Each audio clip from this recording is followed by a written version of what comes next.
My primary connection to consciousness and healing, I think, probably started in the convent when I had a kind of monastic introduction to mysticism and meditation and the use of consciousness in a spiritual dimension to actually learn to train to meditate, to train how to use and manage consciousness. And I don't know that we had such a magnificent understanding of what consciousness was back then, but to me it felt as if it was the sea I was swimming in, and it was the oneness that I was a part of, an integral part of, that was inside me and all around me. And I still kind of think of it that way. Since those days of rigorous spiritual discipline in the living of my life, I've maintained a dedication to a spiritual practice, so that over the last 40 and 50 years, I've always continued to work with my own consciousness, to expand it, to connect with it, to really live mindfully as if I'm in the, how would you say, in the atmosphere of divine intelligence. And so I have had some experiences in my life where I've had to save my life by using that consciousness. But it all started out in my teens when I went into a convent.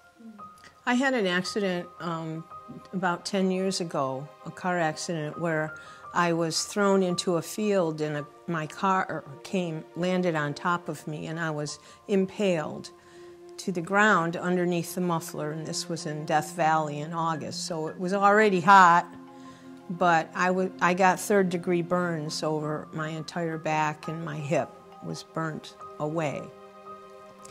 And so that wasn't problematic at the time because you do not feel third-degree burns. But when we come to the healing part where they had to graft the skin and take skin off one body part and put it down into the other part, there's a very high risk of infection. And because it was such a large mass of burnt area, I really had to be extraordinarily careful to stay in a really healing level of consciousness. And prior to that, I'd always been pretty cerebral as a person, not that embodied.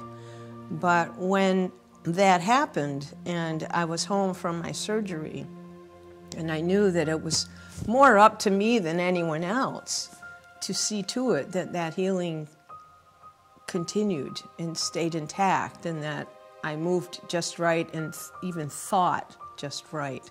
So I felt at that time I became a student of my body, and I learned how to communicate with, I won't say the whole 700 trillion cells, but I communicated with a lot of cells very intimately and felt my interior world in a way more intimate way than I ever had in my whole life.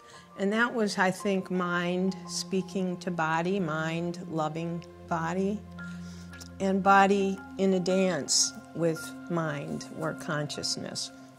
And that intimacy, that commitment, and that level of dedication to be consciously healing myself is what, in fact, caused me to be as robust as I am now and as fully healed, and, you know, it's all behind me. So what I see Qi providing is not just new research, but new opportunities for people to be inspired by ways of understanding the power that we have. These are potent furnaces of inspiration. These are potent engines of change in the world. I am not a victim.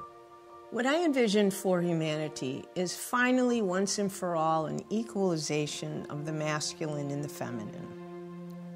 I see it in terms of decibel levels, right? women's voices here, men's voices here right now.